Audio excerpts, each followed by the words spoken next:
Assalomu alaykum hurmatli obunachilar. Bugungi darsimiz o'nli va davriy kasrlar. Bundan oldingi darsimizdagi oddiy kasrlarga o'xshash o'nli kasrlar nima deganimiz? Masalan, 0.5 berilgan bo'lsa, birinchisida 0 yozilgan bo'lsa yozmaymiz, raqam yozamiz.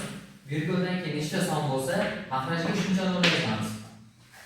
Masalan, 0.05 bo'lsa, 0 yozmaymiz, 5 ta yozamiz. Maxrajga 3 ta raqam bor, shuning uchun 3 ta 0 yozamiz. Agar son berilgan bo'lsa, 1.075 berilgan bo'lsa, masalan, 1075 qilib yozib olamiz. Virgul tashlab, keyin 3 ta son bor. Shuning uchun maxrajga 1000 yozamiz. Chunki 3 ta 0 yozishimiz kerak, 3 ta son borligi uchun. O'nli kasrlar qisqacha shundan iborat. Davriy kasrlar haqida gaplashadigan bo'lsak, davriy kasrlar quyidagicha bo'ladi. Masalan, 0.5 bo'lsa, bu degani 5 taqsim davrda, ya'ni qavs ichida nechta raqam bo'lsa, maxrajga shuncha 9 yozamiz degani. Agar 0.1 keyin davrda 5 bo'lsa, 0 yozmaymiz. 1 5 aylanib davrgacha bo'lganini ayirib tashlaymiz. Ya'ni qavsgacha bo'lgan 1 bor. 1 maxrajda davrda ichida bitta son bor, 9.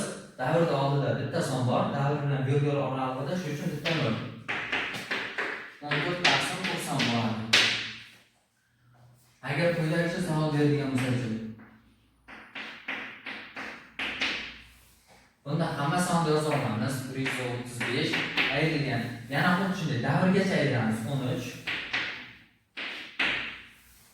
Davr ichida bitta son bor, bitta 9.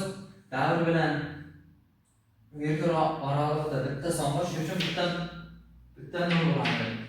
Ayiradigan bo'lsa 122 maxrajda 90.